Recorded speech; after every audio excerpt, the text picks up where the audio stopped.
In diesem Video wollen wir uns damit beschäftigen, was ist dran an den Gerüchten, dass Botswana auch einen Zweitpass anbieten will und auf den Markt bringen will.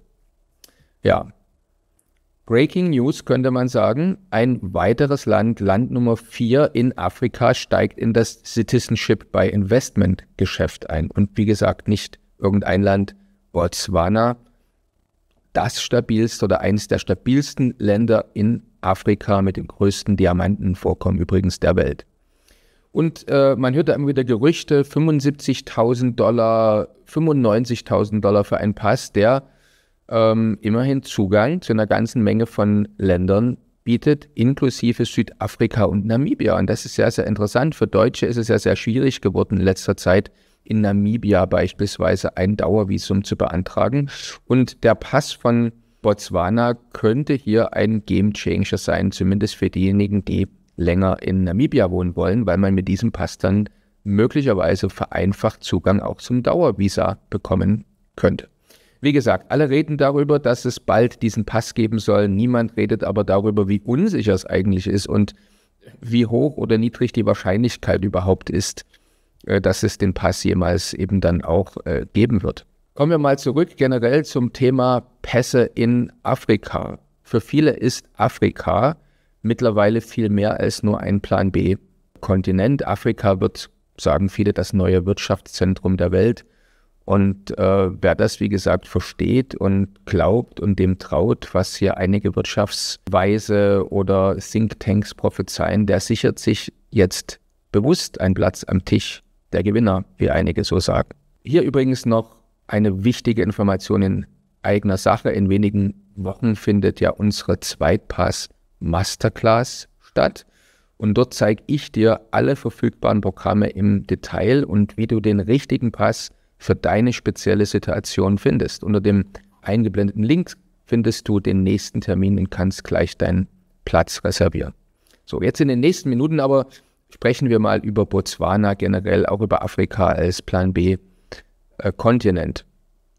Ja, also Botswana könnte, wenn es denn jemals dazu käme, möglicherweise das beste CBI-Programm Afrikas werden. Und du hörst schon, wir reden hier viel im Konjunktiv. Deswegen, wenn du nicht warten willst, ob es eventuell diesen Pass geben wird, du aber einen Plan B-Pass suchst, solltest du dich beschäftigen mit den Ländern, die jetzt sofort auch schon den Antrag ermöglichen und du vielleicht in 2-3 Monaten deinen Pass in der Hand haben kannst. Generell, was Afrika betrifft, durchaus eine sehr interessante Region. Afrika hat ja die jüngste Bevölkerung der Welt. Das Durchschnittsalter ist 19 Jahre. In Europa haben wir ein Durchschnittsalter von 43 Jahren. Bis 2050 wird jeder 4. Mensch auf der Erde Afrikaner sein. Und das sind immerhin 2,5 Milliarden Menschen, mehr als China und Indien zusammen. Die afrikanische Mittelschicht, die wächst um 500 Millionen Menschen bis 2030.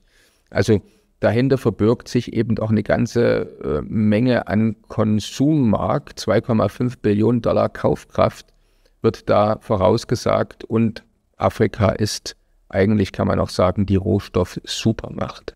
60% der weltweiten Kobaltreserven finden wir in Afrika für Batterien, 90% des Platins für zum Beispiel Wasserstofftechnologien, 80% der Manganvorkommen, 70% der Koltanreserven braucht man für Smartphones, 525 Tonnen Gold allein in der ECOWAS-Region. Da haben wir schon öfters in Verbindung mit dem Sierra Leone-Pass drüber gesprochen. Und Afrika sitzt eben auf Rohstoffen im Wert von 82 Billionen Dollar. Zum Vergleich, das BIP der gesamten EU beträgt 17 Billionen.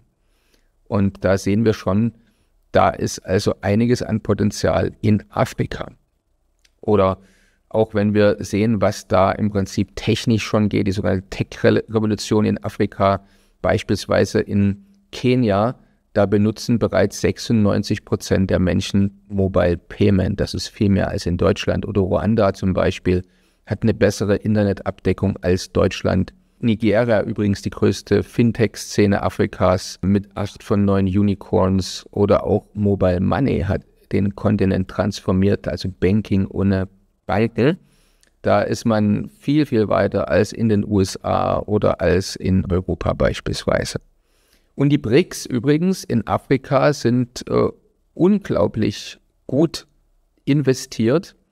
Also da gibt es immens viele Projekte, wo China oder andere BRICS-Länder momentan in Afrika unterwegs sind. Zum Beispiel China investiert jährlich 60 Milliarden Dollar in die afrikanische Infrastruktur. Die Welt in Rot-Initiative verbindet eben auch Afrika und Asien. Und es entstehen neue Häfen in Djibouti, in Tansania, in Kenia, Hochgeschwindigkeitszüge. In Äthiopien und Kenia beispielsweise werden investiert, Glasfaserkabel durch den gesamten Kontinent. Es ist unglaublich, wenn man sich damit beschäftigt, was in Afrika zurzeit abgeht. Ja, und wie gesagt, die afrikanische Freihandelszone, die AfCFTA, vielleicht hast du davon schon was gelesen, ist der größte Binnenmarkt der Welt mit 1,3 Milliarden Menschen. Und deswegen ein afrikanischer Pass, der gibt eben Zugang zu diesem Megamarkt und man ist nicht unbedingt als Schwurbler oder Aluhutträger vielleicht verpönt, wenn man sagt, ich habe da einen afrikanischen Pass.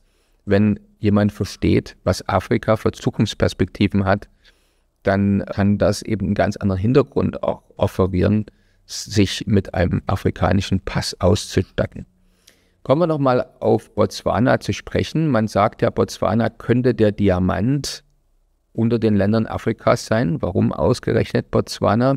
Weil Botswana einzigartig in Bezug auf politische Stabilität ist. Also Botswana ist seit der Unabhängigkeit 1966 eine stabile Demokratie. Es hat nie einen Militärputsch gegeben und da gibt es in anderen afrikanischen Ländern schon einiges Negatives zu berichten. Es hat einen friedlichen Machtwechsel gegeben vor 58 Jahren und seitdem, wie gesagt, ist das relativ stabil dort. Im Oktober 2024 wird die regierende Partei friedlich abgewählt, gibt die niedrigste Korruptionsrate in Afrika zu vermelden von Botswana. Also insofern zum Beispiel auch beim Korruptionsindex liegt Botswana vor Italien und vor Polen beispielsweise auf Platz 35. Also durchaus interessant. Wirtschaftlich, Botswana, auch da kann man einiges Positives vermelden. 1966, da hatte Botswana als eines der ärmsten Länder übrigens der Welt ein Pro-Kopf-Einkommen von 70 US-Dollar. Und im Jahr 2024 sind dann aus den 70 US-Dollar heute 8.259 US-Dollar pro Kopf Einkommen geworden. Natürlich klar, die Diamantendominanz hat dort eine große Rolle gespielt. 20% aller Diamanten weltweit kommen aus Botswana. Gibt es ja die bekannte Ivang-Eng-Mine, wie auch immer man das richtig ausspricht, die reichste Diamantenmine der Welt, die findet man eben genau da. Dann, was können wir noch sagen? Botswana versucht natürlich von dem nur diamantenbasierten Image auch wegzukommen und man erlebt gerade jetzt so eine Transformation zur wissensbasierten Wirtschaft. Das ist das Ziel von Botswana. Also auch im IT- und Wissensmanagement-Bereich bis 2036 heißt ja dieses Vision 2036-Diagramm, will man da auch einiges bewegen. Also ist einiges geplant zu investieren und dort sich auch international zu vernetzen. Es gibt Megaprojekte mit Brücken zum Beispiel nach Sambia oder Kohlekraftwerk, eine 3 Milliarden Investitionen, Powerstation, also eine Kraftwerkerweiterung 1,2 Milliarden. Also unglaublich, was generell in Afrika, aber auch in Botswana alles läuft. Neue Autobahnen, die gebaut werden, Airport-Erweiterungen, die geplant werden, Glasfasernetzwerk, was da im Bau ist, auch in Botswana. Also wirklich, da geht was. Botswana könnte also durchaus ein sehr, sehr interessantes Land sein, wenn du einen Zweitpass erwerben möchtest. Und wie gesagt, es ist alles noch im Konjunktiv. Also das ganze Programm Botswana ist über den MOU-Status, also dass da Beratungen stattfinden und dass die Regierung überlegt, dieses Programm einzuführen, nicht hinaus. Deswegen auch die Zahlen, die da im Raum sind, 75 bis 90 oder 95.000 US-Dollar, alles nur blanke Theorie. Das heißt, zwar im Jahr 2026 könnte das Programm gelauncht werden, aber es ist eigentlich alles an wichtigen Fragen noch unbeantwortet. Also zum Beispiel, wie viele Menschen sollen überhaupt eingebürgert werden? Also will man den Pass an 50.000 Menschen, an 100.000 Menschen? Also wie viel Wo ist die maximale Grenze, wenn man sagt, so viel will man jetzt erstmal einbürgern? Keine Ahnung, niemand weiß es. Auch die Bearbeitungszeit, keine Ahnung, niemand weiß es. Wie sieht es aus, welche Familienmitglieder kann man aufnehmen? Also zum Beispiel Kinder, bis zu welchem Alter kann man Eltern oder Großeltern aufnehmen, ab welchem Alter? Wie sind da die Voraussetzungen? Müssen die Eltern oder Kinder zum Beispiel eine finanzielle Abhängigkeit nachweisen oder dürfen sie auch bereits finanziell unabhängig sein? In einigen Ländern schließt das ja dann die Inklusion von Familienangehörigen aus. Darf man Brüder oder Schwestern und deren Kinder oder Ehepartner mit ins Programm aufnehmen? All das absolut unklar. Im Jahr 2024 hat sein Vertreter auf der UN-Vollversammlung bei der UN angekündigt, dass sie so ein Zweitpassprogramm launchen wollen. Ja, vielleicht wollten sie auch erst mal sehen, ob das jetzt auf negativen Gegenwind stößt. Das ist ja oftmals so, dass ein Land, das wie die Salomoninseln zum Beispiel sowas ankündigen, dass sie sowas offerieren wollen, dann so viel Gegenwind, vielleicht auch gedroht bekommen, den UK-Zugang zu verlieren und so weiter und so fort. Also durchaus auch möglich, dass es eben nie zu diesem Programm kommen wird. Niemand weiß es. Ansonsten, wie gesagt, könnte es durchaus ein sehr begehrenswerter Pass sein. Aber wie gesagt, die Frage ist, möchtest du jetzt einen Pass, den du vielleicht in 2-3 Monaten in den Händen hast, oder möchtest du warten, bis es vielleicht oder vielleicht auch nicht den Botswana-Pass gibt? Wer jetzt, wie gesagt, auf Zugang zu Südafrika, also auf visafreien Aufenthalt in Südafrika oder Namibia hofft, gibt es kaum eine Alternative. Also dann müsstest du, es gibt ja andere afrikanische Pässe, die du nehmen könntest, aber dann müsstest du eben möglicherweise dann mit diesem Pass ein Dauervisum in einem der Länder beantragen. Das vielleicht soweit mal meine Bemerkung zum Thema Botswana-Pass. Generell, wie gesagt, gibt es ja eine ganze Reihe anderer Programme und wir selber beraten ja zu mehr als 12 Passprogrammen. Also die Karibikinseln immer noch möglich bei uns zu beantragen. Wie gesagt, St. Lucia 240.000 US-Dollar, Dominica roundabout $200.000, Grenada $235.000, Antigua Barbuda $230.000 US-Dollar oder St. Kitts und Nevis $250.000 US-Dollar. Genauen Preise findest du auf unserer Webseite. Klar, die Karibikpässe haben natürlich den noch Vorteil, dass sie noch den EU-Zugang haben, also den Schengen-Zugang für 30, 60, 90 Tage, muss man sehen. Momentan sind es 90 Tage, wie das bleibt. Aber der Druck der EU, auch der USA, auf diese Karibikpässe ist immens. Und wie gesagt, der EU-Zugang, der UK-Zugang, der wackelt eben sehr. Die Karibikländer erhöhen jetzt möglicherweise nochmal die Kosten. Und auch könnte es sein, dass eben andere bittere Pillen eingeführt werden. Dominica, wie gesagt, beispielsweise überlegt, eine 30 Tage Anwesenheitspflicht in Dominica innerhalb von 5 Jahren einzuführen. Also man verbittert eigentlich den Zugang zu diesen Pässen mehr und mehr. Der Vanuatu-Pass, nicht schlecht, ab 130.000 US-Dollar bekommst du auch innerhalb von 3 Monaten, aber es ist eines der gefährlichsten Länder der Welt. Zyklone, Erdbeben, es ist sehr, sehr klein, also kleiner als das Bundesland Thüringen beispielsweise. Nauru haben wir manchmal auch im Programm vorgestellt, aber wie gesagt, alle diese Pässe aus meiner Sicht außerhalb der Konkurrenz zum afrikanischen Pass. Nauru ist so klein wie das Areal des Frankfurter Flughafens. Klar, wir sagen natürlich immer wieder in unseren Beratungsgesprächen, eigentlich ist das Land, dessen Pass du erwirbst, ja nie dein wirkliches Plan-B-Land. Also da kann ich gerne nochmal ein anderes Video von mir verlinken. In der Regel ist ja das Konzept immer so, dass man sich einen beliebigen Plan-B-Pass besorgt und dann in diesen Plan-B-Pass eigentlich dauerhafte Visa von den eigentlichen Plan-B-Ländern ergänzt. Also das Ziel ist ja, einen Plan-B-Pass zu haben. Zum Beispiel könnte Nauru sein, könnte eine Karibikinsel sein, kann aber eben auch ein afrikanisches Land sein. Und dann eben in dieses Land zum Beispiel das Dauervisum von Mexiko, von Panama oder von mir aus Georgien und Serbien, wenn du in Europa ein Plan-B-Land willst, oder von Tansania, Sansibar oder von Namibia oder von was auch immer, Uruguay künftig vielleicht eben dann in diesen Pass zu ergänzen, damit du im Ausland, im Krisenfall eben als Nicht-Deutscher, sondern als Staatsbürger eines anderen Landes dich aufhältst und damit eigentlich komplett aus dem Radar verschwindest. Für viele ist das ja einer der Gründe für den Plan B. Und wie gesagt, deswegen die Überlegung, das Plan B-Land muss auch dein Plan B-Lebensmittelpunkt sein, muss nicht unbedingt oder ist nicht unbedingt zielführend. Aber, und das ist eben interessant, bei einigen afrikanischen Ländern wie Botswana, wie Sierra Leone oder Sao Tome und Principe könnte das eben eines von mehreren Plan B-Zielländern im Krisenfall sein. Also beispielsweise jetzt der Sierra Leone-Pass, nicht unbedingt Sierra Leone selbst, aber mit dem Sierra Leone-Pass, der gilt ja in mehr als 12 Ländern. Das heißt, du kannst eben auch in Senegal, in Ghana, in Gambia oder zum Beispiel auf den wunderschönen, früher portugiesischen Kap-Verde-Inseln leben, dauerhaft. Hast dort eine Arbeitserlaubnis, kannst investieren, Firmen gründen mit dem Sierra Leone-Pass. Sehr, sehr interessant. Also das ist ähnlich wie ein Schengen-Zugang beispielsweise oder Sao Tome und Principe.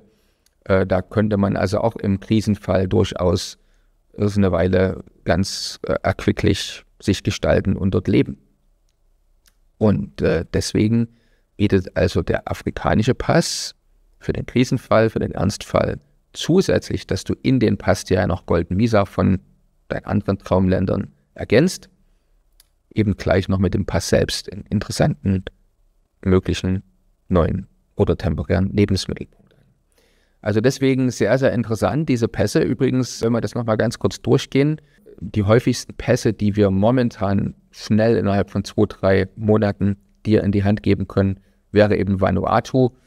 Vanuatu würde ich eigentlich komplett ausschließen als möglichen Lebensort, genau wie Nauru auch. Also da müsste man dann einfach sagen, den Pass habe ich eigentlich nur als Transportbehälter oder als Büchlein, in dem ich dann eben andere Golden Visa ergänze. Ansonsten Sierra Leone mit Zugang zu 12 bis 15 Ländern, in denen eben dieser Pass auch gilt. Auch 2 bis 3 Monate, dann hast du den Pass in der Hand. Bei Sierra Leone ist das Besondere, du kannst da sogar einen Freund oder einen Geschäftspartner mit integrieren, damit den Durchschnittspreis extrem nach unten senken.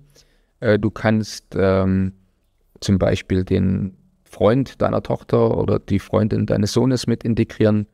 Du kannst Onkel, Tante integrieren, wenn du das willst. Du kannst Bruder, Schwester, deren Kinder, deren Ehepartner integrieren. Also unwahrscheinlich flexibel. Es gibt keine Altersbegrenzung bei den Kindern. Sao Tome und Principe, ein ganz, ganz toller Pass für eine klassische Familie. Also Papa, Mama, 2 Kinder, 90.000 oder 95.000 US-Dollar geht es da los, plus Bearbeitungsgebühren. Die sind allerdings relativ heftig bei dem Pass, während sie bei Sierra Leone momentan noch bei 0 stehen, also überhaupt keine Bearbeitungsgebühren.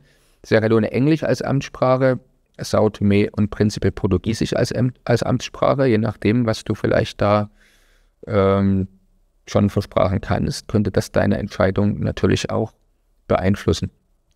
Also das wären eigentlich so die 4 schnellsten und günstigsten Pässe. Nauru, Vanuatu, Sierra Leone, Sao Tome und Principe. Und das sind Pässe, die hast du in 2-3 Monaten in der Hand. Wenn du mehr dazu wissen willst, komm auf die Masterclass, die jetzt in wenigen Wochen stattfindet. Da geht es 1,5 Tage nur um das Thema Zweitpass. Alles, was damit in Verbindung steht, also auch macht es Sinn, die deutsche Staatsbürgerschaft zurückzugeben. Viele überlegen sowas. Wir raten ja meistens dazu ab oder davon ab.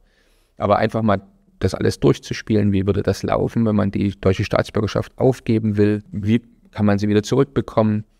Wie schützt der Pass zum Beispiel wirklich im Fall, wenn ich eine Wehrpflicht vermeiden will für mich oder für meine Söhne? Wie geht das genau, den Pass da im Prinzip mit Golden Visa noch zu ergänzen? Oder wie kann man mit dem Zweitpass Bankkonten im Ausland eröffnen? Vielleicht auch KYC-Verfahren dann für weitere Kryptobörsen, Aktiendepots und so weiter. Also alles rund um das Thema Zweitpass.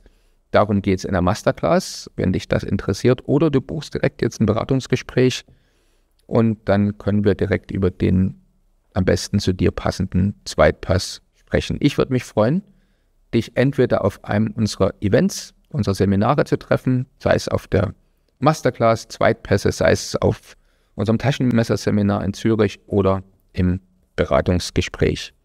Ja, und schreib doch mal in die Kommentare, würdest du 75.000 oder 90.000 US-Dollar für den Botswana-Pass zahlen Oder würdest du lieber sofort starten mit zum Beispiel Sao Tome und Principe oder mit Sierra Leone? Naja, und denk dran, warte nicht auf die perfekten Programme von morgen, wenn du schon heute handeln kannst, denn der beste Pass ist nicht der die besten Optionen bieten könnte, sondern der beste Zweitpass ist der, den du hast.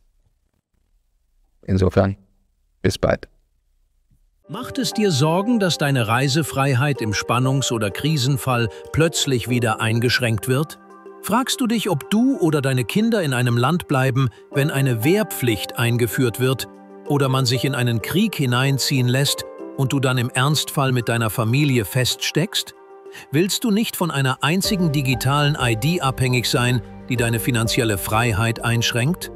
Eine zweite Staatsbürgerschaft, also ein zweiter Pass, könnte dir und deiner Familie Flexibilität, Sicherheit und sogar ganz neue Chancen und Türen öffnen. In unserer Zweitpass Masterclass zeigen wir dir, welche Optionen es gibt, wie du die passende Lösung für dich findest und wie du direkt mit der Umsetzung startest. Du erfährst alles über die 4 Wege zu einer zweiten Staatsbürgerschaft, über mehr als 12 Zweitpass-Programme weltweit und wie du deinen neuen Zweitpass optimal in dein persönliches Plan-B-Konzept einbaust. Dazu bekommst du Praxisbeispiele und Strategien für Vermögensschutz, Auslandskonten und Golden Visa. Das Ganze findet in einer kleinen, exklusiven Gruppe statt. Kein anonymes Online-Event, sondern echte Antworten auf deine Fragen. Networking mit Gleichgesinnten und die Möglichkeit, noch während des Workshops deine Antragstellung zu beginnen. Sichere dir jetzt dein Ticket für die Zweitpass Masterclass und nimm deinen Ehepartner, Lebenspartner oder Geschäftspartner kostenlos mit. Alle Infos und Tickets findest du unter dem jetzt eingeblendeten Link. Mach heute den ersten Schritt zu deinem Plan B und sichere dir Freiheit, Mobilität und Schutz für dich und deine Familie. Und wenn du nicht bis zur Masterclass warten, sondern loslegen willst, dann vereinbare gleich dein persönliches Beratungsgespräch.